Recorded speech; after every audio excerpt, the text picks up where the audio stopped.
Well, the Lynx New Zealand touring car field on the grid here at Teretonga for their first race, and someone we've never seen before on pole. Pole position for the youngster, a bit of pressure?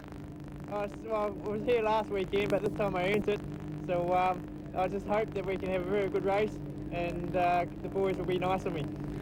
So courtesy of the wet qualifying session yesterday and a good performance, Jason Richards on pole, ahead of defending champ Craig Baird. Teammate Brett Riley is third. Then Simon Wills hitting form in the Telstar fourth spot. Second Telstar of Kevin Pateman in fifth. And the comeback man Peter Van Brugel sixth. Good to see Simon Wills up there in the fourth spot on the grid, the picture we're getting. This is a little further back, Robbie Kerr. He holds down the eighth spot. Then, of course, the little Peugeots. This view, though, from Simon Wills as he takes down the outside of the Teretonga circuit, looking at Jason Richards on the left. Craig Baird just ahead of him. And look at Jason get the go-by from Craig Baird. Teammate doesn't muck around for long, that's for sure. Nudges in there. Well, Jason Richards holding on to the second spot. Looks like Wills has safely got into third. Well, maybe not. There goes Brett Riley. So it's a BMW 1, 2, 3 right now. And the Ford challenge that everyone was hoping for is sitting back in fourth and fifth, because Kevin Pateman in the red car is another Telstar. But a great start there from the BMW boys, Shane.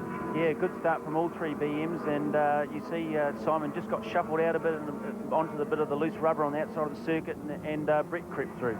Well, I wondered if there was going to be anyone inside of him. Look at Brett now. He's putting the pressure on his teammate, Jason Richards, and Brett just slides down the inside.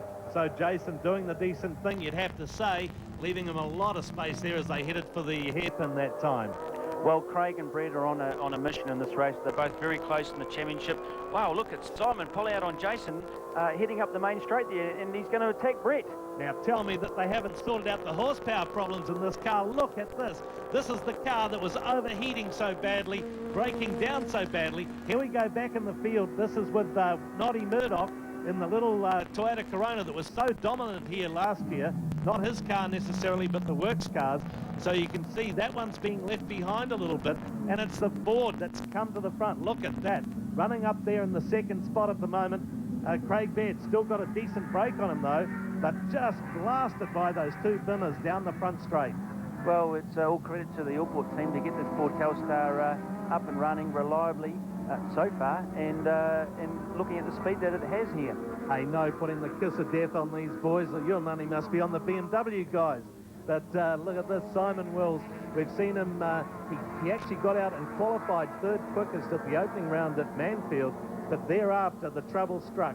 They ended up parking the car for a couple of meetings while Neil got on and really developed the car, got the gremlins out of it. They figured that in the end it's the dry something of the car that actually was meant to be a help, turned out to be a bit of a hindrance just in the way that it worked. So now they've got it sussed. They believe they have reliability. And we can see now they've certainly got the pace. Wayne Murdoch talking about pace. Jason Richards getting the go-by from him down the front straight at Teretonga. Well, you can see that Jace really suffers with the extra weight that the 325 has to carry, with Noddy just going past like the way he did, and the same with Simon. Well, the front drive car's really working well here. Of course, the Toyota and the little Telstar out front. Kevin Pateman, we said, he's a privateer out of Timaru, sitting back a little bit, but Peter Van Brugel just ahead of him, we can see in the back of that picture. Now that is a sensational comeback for that Nissan. Just watching Murdoch though, the other Timaruvian I think they call him, and good to see him up there and running competitively. He had a bit of an indifferent time in the northern meetings early on. Yeah, well, he also had a mixed weekend at Timaru, the rain not quite suiting the Corona, but in the races he come back, and as we saw on the coverage last weekend, he really got amongst it. Look at this though, look at Wills, the power carrying him right up to Craig Baird. Can Baird do anything about it? Oh, already right alongside of him by the time they cross the start-finish line, and there's no question about it. He could not fail to make that move. Here we go again. Look at this view, no problem whatsoever. No, I mean, it's foot to the floor, and like he must be carrying an extra sort of 5, 6, 7 kilometres an hour down the end of that chute. Unbelievable, the turn of speed out of this car. What a turnaround from the struggle. I mean, Timaru, they started to come right, and that was the signs that they thought, come Teretonga, they're going to be competitive. Simon's been wanting some really hard competition that'll toughen him up for a crack at the top British F3 Championship this coming season. And now he's getting it, because look at Baird. he's really working that BMW through the infield.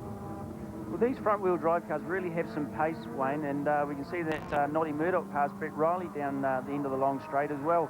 So we may be in for an interesting contest here, and we've got Peter Van Brugel looming up behind as well. Well, Brett Riley definitely under attack from the Nissan now, so that's a good comeback from Peter Van Brugel. The Sentra, what looked like totally written off at Timaru just a week ago when it had that crash in the first race, slammed into the earth bank sideways and definitely got the body shell heavily damaged. Also the floor pan and just about everything else on the right-hand side of the car. The guys have done a sensational job working all week at Timaru with Lionel Timmings motors rather, and they've done a fantastic job. You would hardly notice that this car was in that terrible, terrible state just a week ago. No, even close up they've done a great job, and I understand they actually got a complete half of the car and put it all together. Simon Wills inside the TSW Telstar. This is the man at work. We're going to see him in the British F3 season this year, and I'm sure that's something you'd be a bit envious about. The boy is really doing a great job. Oh, absolutely, and full credit to Simon. He's got a good future ahead of him and a great break to have a serious shot at the F3 Championship. Having a serious shot at Brett Riley again. This is Peter Van Brugel this time. Let's see if the Nissan has got the legs down the front straight. Trying down the inside, not a problem because not even at the start-finish line and he's already gone by. That's got sensational drive out of that slow left-hander onto the front straight. Yeah, this really is not a BMW-suited track, a bit like Pukekohe is. The front-wheel drive cars really do pour on the pace down the chute, but as you'll see, the boys will pick the time up round the back part of the circuit. Oh, just finding his way through some of the Peugeots because, of course, the Peugeots having a big race of their own back in the field. And, one going very, very slow. He's having a race all on his own, gets way, way off the track, which is very good of him. As Simon Wells wheels past him, ticking down the laps now and getting a little bit of a break, you'll see, on the defending champion and the man leading the championship as well, Craig Baird.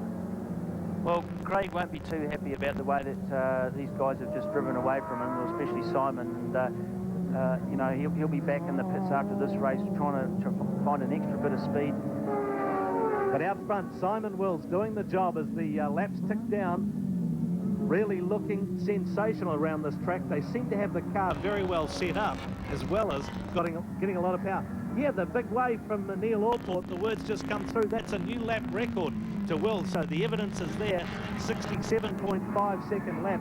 Very well done, Shane. Yeah, it's a great turnaround from last year, and you can see why Neil's happy at this point in time. But hopefully Simon can just hold it together and pull it through to the flag.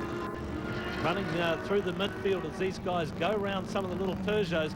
They're just going by the 21 car of German Peter Scharmack. Peter Van Brugel rounds him up. This man, of course, leading the race quite clearly. Craig Baird dropped a little bit behind Simon Wills now. And Wills heading down the front straight. You can see him almost start to pick up the Suzuki Swift of Michael Bate. He's leading the 0 to 1600 class here in this race right now. And going past Patrick Watts, the BTC racer, who is leading the Peugeot class. There goes Noddy Murdoch. Wouldn't he like that to be in a BTC race? Going past Watts, of course, got a Peugeot deal again for this season. Yeah, it's good to see Patrick's confirmed his seat again, and he'll obviously be looking forward to a better season, hopefully like what the Telstar's doing at the moment. Someone going very slow, one of the Peugeots, that's the one I think we saw going slow earlier. Looks like he's tooling around, just trying to get to the finish line. Well, Peter Van Brugel not getting away from Brett Riley, but having made the pass, holding down that fourth spot. These three fairly stable right now. But just as I say that, through the infield, Riley really working on him. Yeah, Brett's putting a bit of pressure on Pete now, and I believe this is the last lap. And, oh, yes, a rear wheel locking up there from Pete's car. It's probably got to be expected. It's probably not brand new anymore. No, but fourth place will be fantastic out of this car just after its disaster last week. All he has to do is hold out Riley this last turn. Up front, though, Simon Wills going to take Ford's first win in the series in 2 years. What a great run that is, ending BMW finishing across the line first for about 10 races now. So Simon Wills takes the win ahead of Craig Baird, Wayne Murdoch and Peter Van Brugel.